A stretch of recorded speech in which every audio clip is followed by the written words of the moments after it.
Bismillahirrahmanirrahim. Rabbi shrah li sadri wa yassir li amri wa hlul 'uqdatam min lisani yafqahu qawli. Subhanaka la ilma lana illa ma 'allamtana innaka antal alimul hakim. Rabbi shrah li sadri wa yassir li amri wa hlul 'uqdatam min lisani yafqahu qawli. Bismillahirrahmanirrahim. Bismillahirrahmanirrahim. Bismillahirrahmanirrahim. Warzuqna fahman nabiyyin wa khifzal mursalin wa ilhamal malaikatil muqarrabin.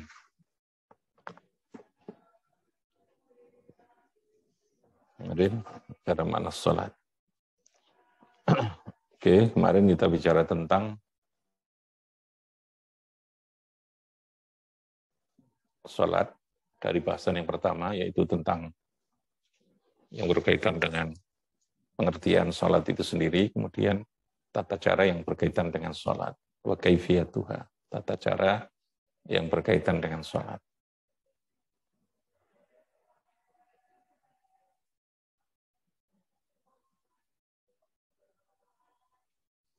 Sekarang pembahasan berikutnya, wa yatarattabu ala muwasafatil mukallafi bis salat. Wa yatarattabu, dan taratub itu menyertai, ngiring-ngiringi, berurutan ya, ala muwasafatil mukallafi bis salat, mengatasi persifatannya, beberapa persifatan orang mukallaf bis salati dengan salat. Jadi salat adalah kewajiban yang dibebankan kepada orang yang muslim yang sudah mukallaf. Jadi orang Islam yang sudah mukallaf. Wa yatarattabu ala muwasafatil mukallafi bis salati.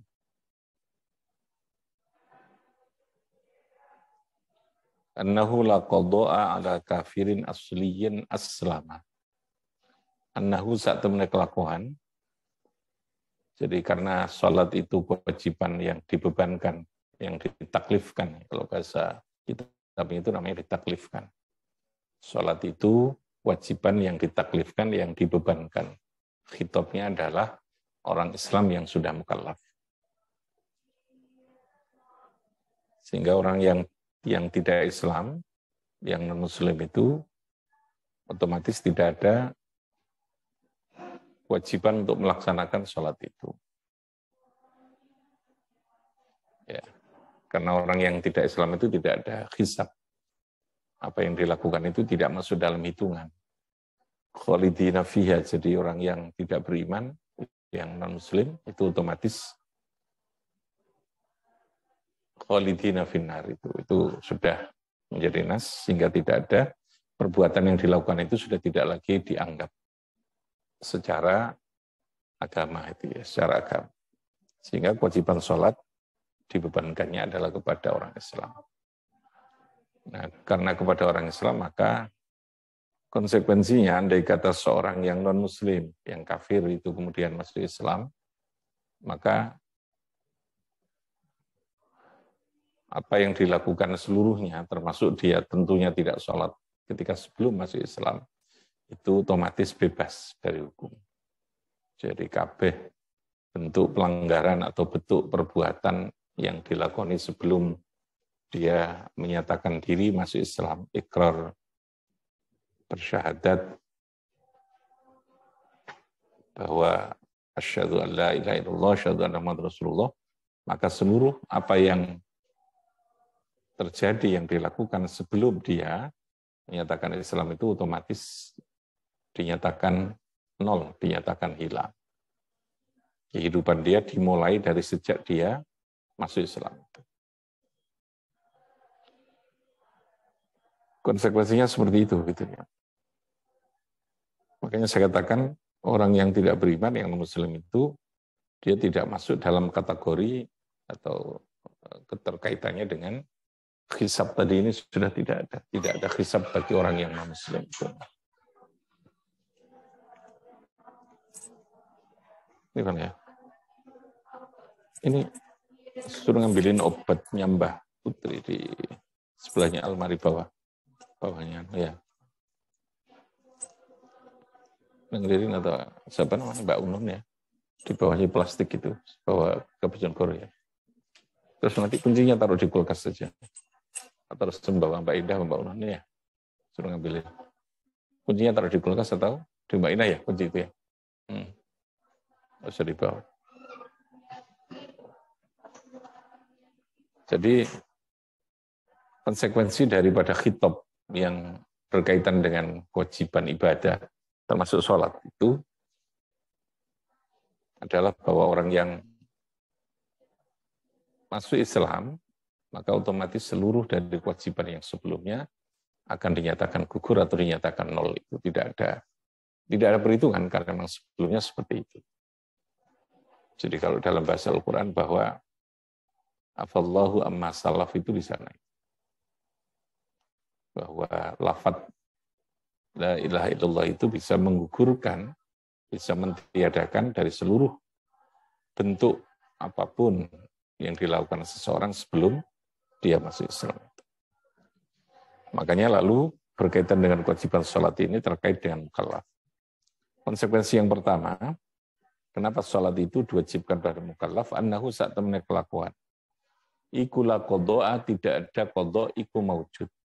Iku la qadha'a ora ana qadha' iku maujud ala kafirin ing atase wong kafir asliin kang asli. Nahu saat temennya kelakuan. Iku la qadha' ora ana qadha' iku maujud ala kafirin ing atase wong kafir asliin kang asli. Aslama kang masuk Islam sopo kafir. Ini ya. Jadi kafir asli itu bukan kafir yang murtad gitu ya. Kalau dia posisi pernah Islam, kemudian dia menjadi kafir karena murtad, maka kalau dia kembali masuk Islam, dia wajib mengqadha. Gitu ya. Beda dengan kafir asli itu memang kafir yang memang belum pernah Islam, itu kafir asli. Lalu dia masuk Islam. Jadi orang yang kafir karena murtad, jadi kafir setelah dia Islam, lalu dia masuk kafir kembali, namanya kafir yang ghairu asliin, kafir karena murtad.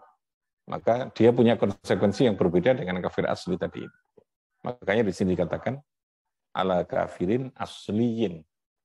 Gitu ya. Terhadap orang kafir yang asli itu, dia tetap wajib melakukan qadha ini. Targhiban fil Islam. Targhiban krono memberikan dorongan. Nah, di antara tujuannya, kenapa orang kafir asli itu tidak wajib? Coba tadi, mengqadha sholatnya ketika dia masuk Islam, karena targhiban. Targhiban itu krono demeno, memotivasi, memberikan dorongan lil islami, fil islami untuk masuk Islam. Fil islami untuk masuk Islam. Liqaulihi ta'ala krono dawi Allah Ta'ala kul lilladzina kafaru iyantahu yufar lahum ma qad salaf. Ini ya. Tadi yang saya katakan bahwa kalimat syahadat, kalimat la ilaha illallah itu menghapuskan dari seluruh beban dan persoalan hukum yang terjadi sebelum dia mengucapkan kalimat syahadat itu. Kul katakan wahai Muhammad, ini Allah dawuh, lilladzina maring akeh kafaru kang kufur sapa alladzina. Iyan tahu apabila mereka mau menghentikan. Iyan tahu lamun menghentikan sapa alladzina kafaru, menghentikan ing kekafirannya, yufar lahum ma qad salaf. Yufar moko bakal dimaafkan. Yufar moko dimaafkan lahum kedue alladzina kafaru apa ma barang qad salafa kang teman-teman wis lalu. Qad salafa kang teman-teman wis kelewat yang teman-teman telah berlalu apa ma. Dalam surat Al-Anfal ini. Jadi tujuannya tadi itu apa? Targhiban lil Islam. Bagi orang yang kafir, yang bukan kafir yang bukan kafir murtad tadi ya, kafir karena murtad, maka dia diberikan dorongan untuk masuk Islam, motivasi bahwa apa yang dia lakukan sebelum itu oleh Allah, yufar lahum ma qad salaf. Allah mengampuni terhadap seluruh apa yang dilakukan sebelumnya. Masalaf itu yang sebelum masuk Islam.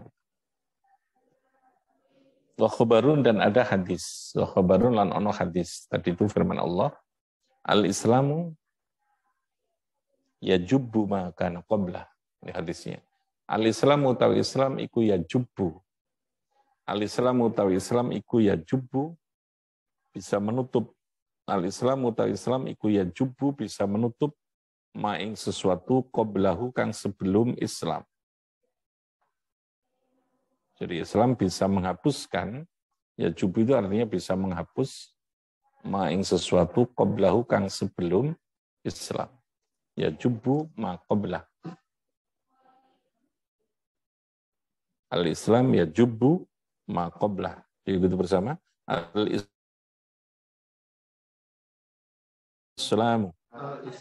ya jubu ma qablahu. Al-Islamu yajubbu ma qablahu. Al-Islamu utawi Islam iku yajubbu, bisa menutup, menghilangkan, menutup, menghilangkan maing sesuatu qablahu kang sebelumnya Islam. Maing sesuatu qablahu kang sebelumnya Islam. Gitu ya. Sudah saya foto itu di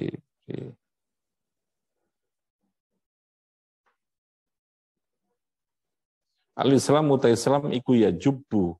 Ya jubbu itu artinya bisa menutup, bisa menghilangkan, menghapus maing sesuatu qablahu kang sebelum Islam. Maing sesuatu qablahu yang sebelumnya Islam.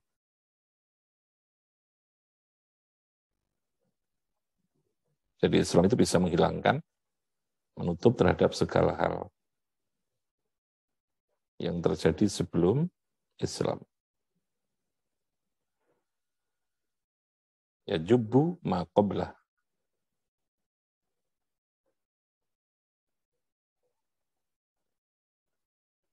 Kalau itu otomatis gitu ya. Sama dengan ayat tadi itu, apa yang bicara ayat? Kul lilladzina kafaru iyantahu yufar lahum ma qad salaf. Itu dalam catatan itu. Kul lilladzina kafaru, dilihat tagnya. Kul lilladzina kafaru iyantahu yufar lahum ma qad salaf. Ya, saya kirim di grup kamera.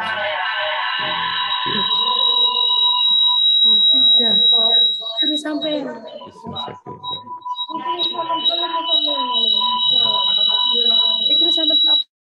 Iya.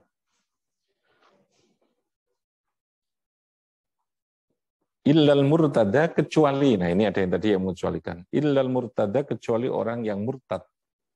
Maka tidak bisa menghapuskan. Jadi kalau dia masuk Islam kembali, orang murtad itu kembali dengan Islam, maka dia tetap wajib apa? Mengqadha terhadap seluruh kewajiban yang dia tinggalkan ketika selama dia murtad itu. Ini ada pengecualian ya. Orang Islam, dia kafir asalnya, masuk Islam.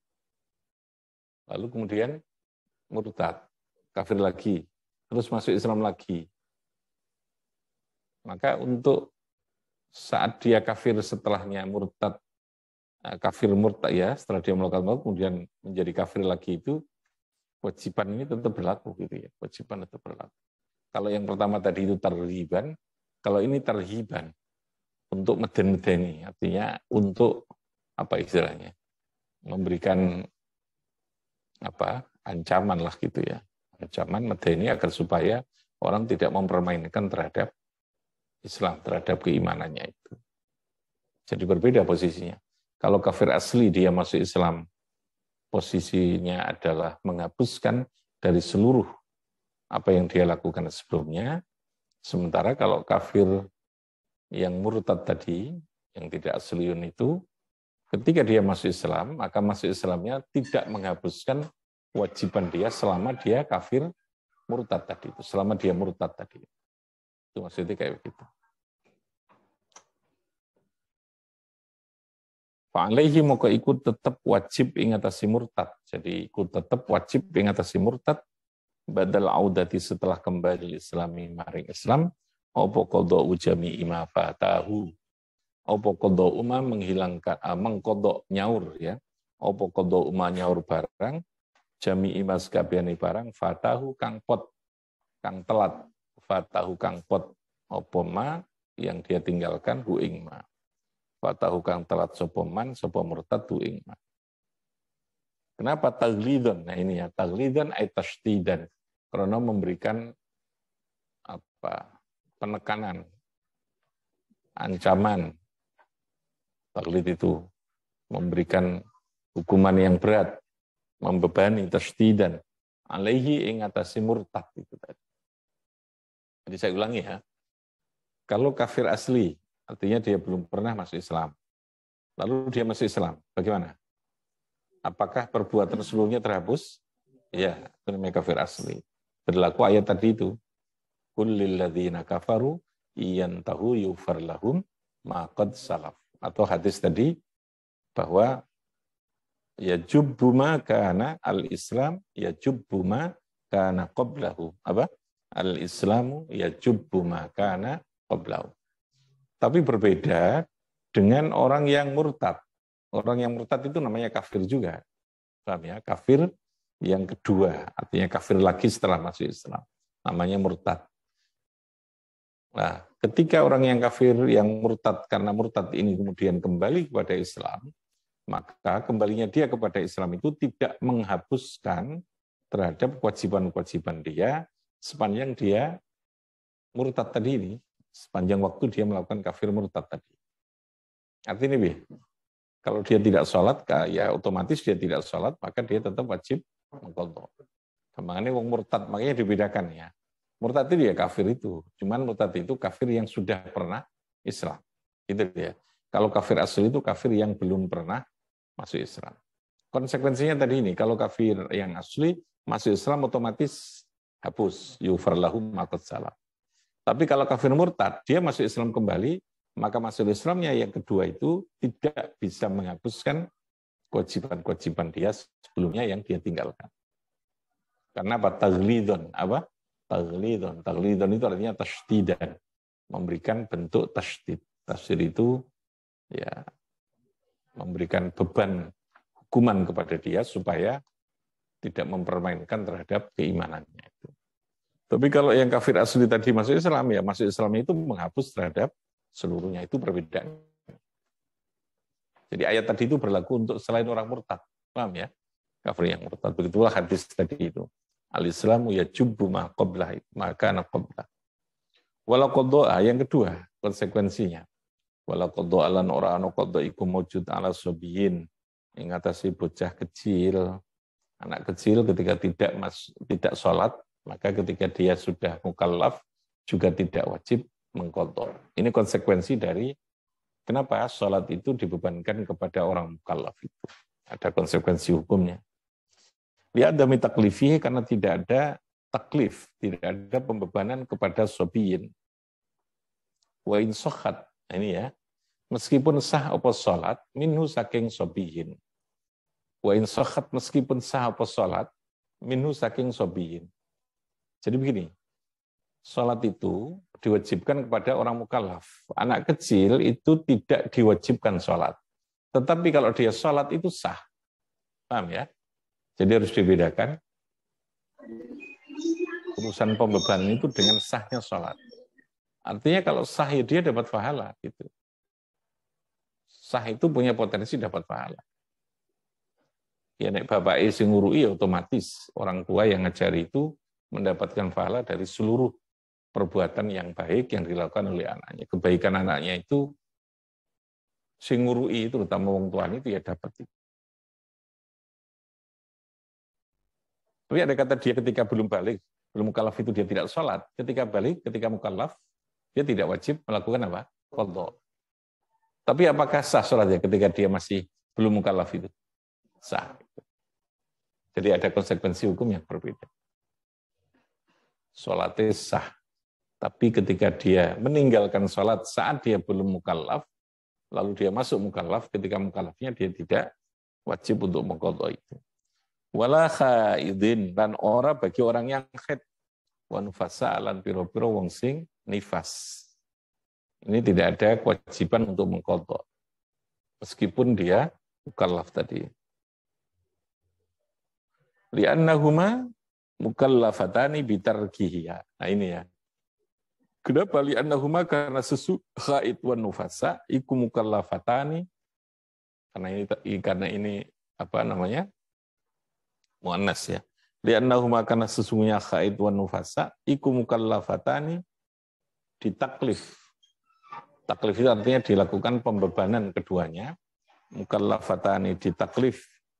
Diharuskan dibebani keduanya bitarkiha dengan meninggalkan sholat. Jadi malah justru berbalik. Orang yang haid dan orang yang nifas itu justru diharuskan meninggalkan sholat. Jadi harus meninggalkan, artinya haram. Nek sholat itu justru menjadi apa? Menjadi apa? Haram. Menjadi haram. Bukan hanya tidak sah, tapi haram. Dia berdosa. Sholatnya juga tidak sah. Dinyatakan tidak sah.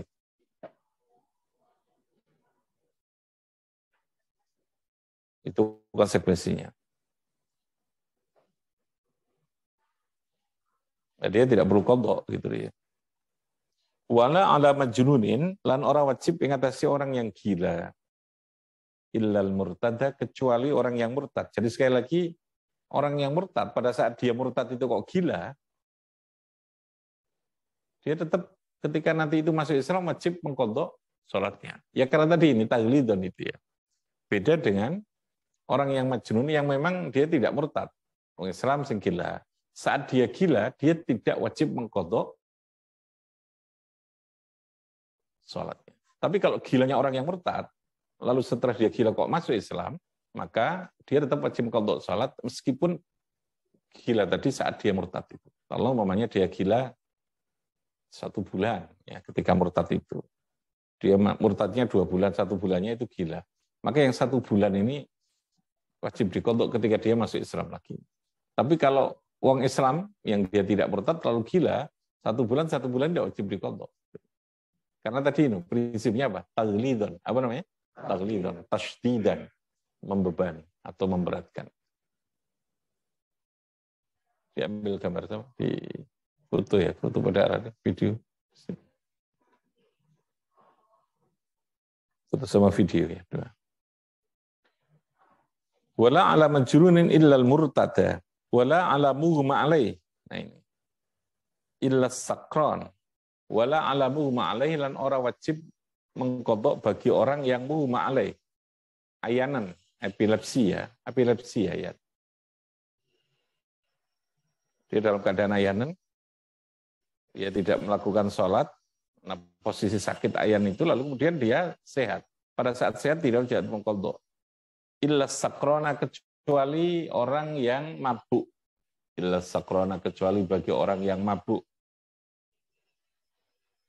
Al-muta'addiya, kang sengaja disukrihi dengan mabuknya sakron.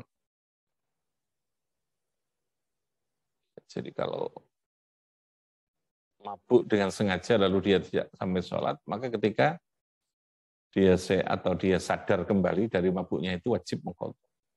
Jadi kalau mabuknya itu di luar kesadaran dia. Di luar kesadaran dia karena sesuatu hal ya, yang tidak sengaja. Wa huwa alladzi syarabal khamra muta'ammidan. Wa huwa utawi sakron al-muta'addiyah, yang melampaui batas ya. Muta'addid yang melampaui batas. Iku alladzi wong syaraba kang minum sapa alladzi al-khamra yang khamr muta'ammidan, halih dengan sengaja. Itu dia kalau dengan sengaja maka tetap wajib apa? Mengqadha salatnya. Itu wajibulan wajib.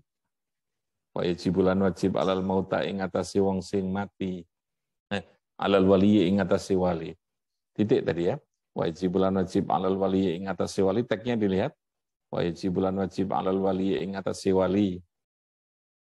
Wajib bagi wali ya al-abu tegese bapak, awil jaddu atau mbah.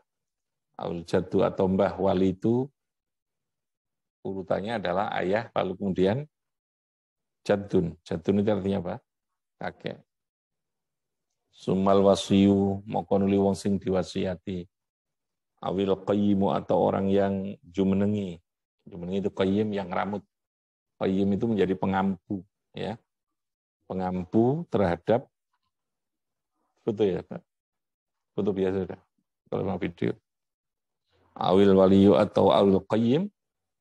Qayyim itu orang yang ngeramut, qayyim kang jumenengi. Wajib bagi ayah atau mbahnya. Mbah itu berarti ayahnya ayah gitu, mbah. Atau orang yang diberi wasiat, diberi tugas wasiat oleh ayahnya atau mbahnya. Awil qayyimu atau orang yang ditugasi menjadi wali pengampu, apa ya? Wali pengampu itu. Wasayyidulan sayyid terhadap budak. Kalau sayyid itu berarti seorang bendoro budak. Opo, ini failnya, opo amrus sobi memerintahkan kepada anak kecil. Al-mumayyizi yang sudah mumayyiz. Mumayyiz itu yang sudah bisa membedakan mana yang perbuatan, mana yang benar, mana yang tidak benar, mana yang baik, mana yang tidak baik. Yang pantas, yang tidak pantas. Al-mumayyizi bialis sab'in karena umur 7 tahun. Jadi 7 tahun, itu dimungkinkan anak sudah bisa membedakan perbuatan mana yang baik, mana yang tidak baik. Gitu. Mulai bisa membedakan, namanya mumayyiz. Maka dalam Islam itu tahapan umur itu ditentukan oleh pada tingkat perkembangan yang menyangkut tentang kemampuan pikiran, kemampuan akal untuk bisa memahami sesuatu. Ada istilah sobi, sobiyah, ada istilah mumayyiz, ada istilah murahid. Lalu kemudian baru masuk pada apa? Mukallaf. Ada istilah apa? Mukallaf. Ini terkait dengan perkembangan yang menyangkut tentang kemampuan seorang anak terkait dengan proses pemahaman maupun kemampuan di dalam melakukan suatu aturan atau hukum itu. Jadi bukan pada umur semata gitu ya, tapi pada tingkat apa? Kemampuan baik dalam hal proses pemahaman atas sesuatu. Tadi nih kalau mumayyiz itu kemampuan memahami perbuatan sing pantas, sing nggak pantas, sing apik, sing nggak apik. Meskipun itu belum penuh seluruhnya. Lalu di atasnya itu lalu ada murahik. Murahik itu sudah mendekati balik. Jadi kalau umur di atas 10 tahun, 11 tahun itu sudah masuk pada murahik. Mumayyiz tadi sekitar 7, 8, 9 tahun. Di atas 9 tahun, 9 ke atas, sampai pada usia balik itu namanya apa? Murahik. Namanya apa? Murahik. Nah balik, kemarin saya katakan, mukallaf itu ukurannya balighun, ukurannya akilun. Standar untuk menentukan mukallaf itu. Satu, kemampuan akalnya itu sehat, waras. Yang kedua, dia sudah sampai pada kondisi umur maupun kondisi fisik yang sudah dinyatakan balik, punya kemampuan. Kondisi, bukan umur ya. Ukurannya itu kondisi. Nah, kondisi, ya non? Assalamualaikum. Salam. Niki apa ngapunten? Obat ten lemari plastik ingkang pundi nggih? Nang ngisore kursi apa? Kursi itu loh, pijet itu sebelah lemari. Bawah. Kok ya kono. Ingkang ten kresek. Misal ya, kresek putih ngisor ya. Tinggal siji ya, ditinggal siji. Tinggal siji ya. Nek propolis ditinggal kabeh. Sing kotak-kotak itu. Sing kotak propolis. Nun? Napa ditinggal nggih? Napa ditinggal setunggal-setunggal? Yang digawa siji ya, sing kotak dawa mundur iku sing. Sing pil iku sing jerone pil. Ah, iku esuk sing dikekno ning loro ya apa wis kon karo ya. Kono mbah iku. Karo. Sing propolis gak usah, propolis gak usah. Nggih. Sing loro itu gawon ya. Oh, nggih.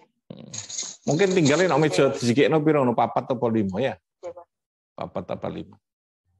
Saya kena piring itu, saya kena plastik. Kertas. 4 atau 5 bungkus kertas ya. Bukan. Aduh. Nggih. Dijikekno pilih 5 bungkus apa tisu. Propolis niki dibikak ngoten. Oh, gak propolis, sing iku lho. Oh, nggih. Sing apa pil. Pil. Yang kotaan pil jijin itu. Pil herbal ya, herbal itu. Nggih. Jika 05 kayak kono, terus Nggih. gawakno kabeh no ning ririn apa ilham itu. Nek sing polisi tinggal kabeh Nggih. gak usah ya. Ya ya. Oke, saya lanjutkan. Ini mau dibawa ke Pil Kembah di Bojonegoro. Jadi apa tadi? Mukallaf itu ukuran yang terkait dengan pembebanan hukum. Ukurannya apa tadi itu? Jadi kemampuan akal, yang kedua adalah kondisi secara apa? Kondisi secara fisik. Yang menentukan itu adalah kalau perempuan dia sudah sampai haid. Ya. Haid itu batasnya berarti 9. Bisa jadi orang sudah mukallaf ketika umur 11 tahun, 10 tahun, kondisi ya 12 tahun. Kalau laki-laki itu ikhtilam. Ikhtilam itu karena mimpi keluar mani, maka otomatis dia menjadi balik, menjadi mukallaf.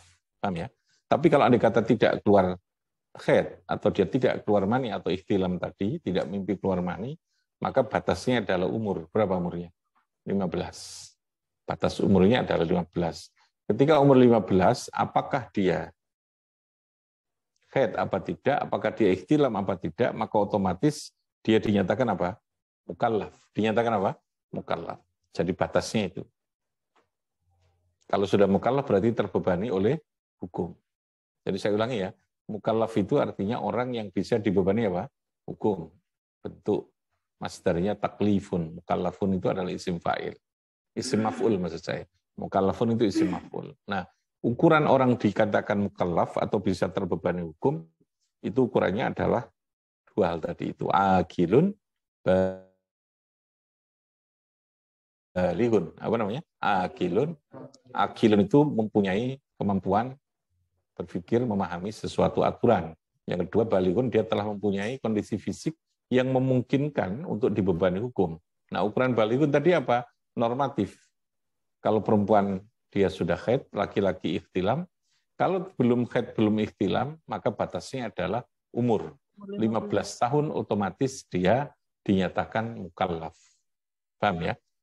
Umur 15 tahun atau 20 tahun, tapi dia tidak akilun, ya dia tidak mukallaf. Paham ya? Ukurannya dua tadi ini. Ukurannya. Kenapa begitu? Karena hukum itu bisa dibebankan kepada orang yang bisa memahami hukum. Kan tidak mungkin hukum dibebankan pada orang sing gak bisa paham hukum. Itu bicara nglakoni. Yang kedua, hukum itu dibebankan kepada orang yang memang secara fisik dia telah mampu melakukan. Kan gitu. Karena prinsip hukum itu harus maqdur. Hukum harus bisa dilakukan. Baik dari isi hukumnya itu memungkinkan, yang kedua dari segi yang diberi khitab, yang diberikan aturan hukum itu, dia memang punya kesiapan untuk melakukan tadi. Kesiapannya apa tadi? Mukallaf. Kesiapannya apa? Mukallaf.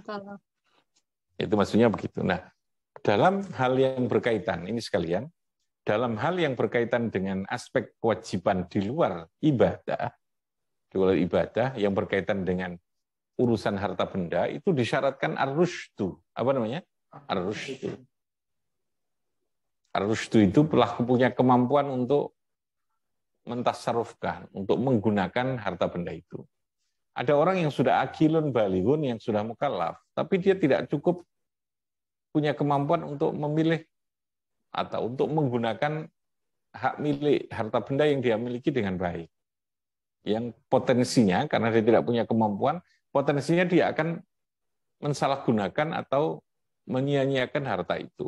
Sehingga akan timbul kerusakan atas harta itu yang menyebabkan persoalan bagi dia. Maka meskipun dia mukallaf, dia tidak boleh menggunakan harta itu. Harus didampingi oleh walinya. Di antaranya siapa? Mereka adalah as-safi. As-safi. As-safi itu orang yang gila tidak, kehilangan akal tidak, tapi dia tidak cukup punya kecerdasan. Itu dia. Ya idiot kalau bahasa sekarang mungkin idiot itu.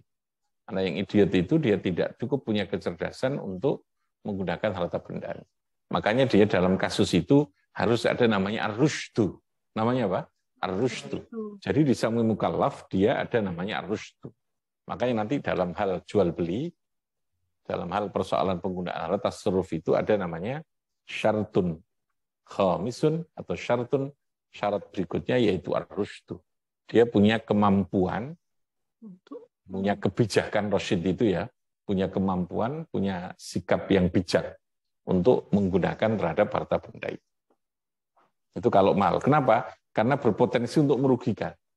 Madharatnya itu bisa kepada dirinya maupun kepada orang lain. Itu hukum Islam ya. Jadi artinya saking hati-hati ini, saking begitu indahnya untuk mengatur kehidupan itu, lalu kemudian membuat bangunan yang seperti tadi. Jadi kalau unsur ibadah itu cukup dengan ukuran balik. Akilun balighun namanya mukallaf. Tapi kalau sudah urusan yang berkaitan dengan pentasarrufan harta, itu masih ada prasyarat namanya apa? Ar-rusydu itu sudah lebih dari seorang mukallaf. Itu ya. Mukallaf itu.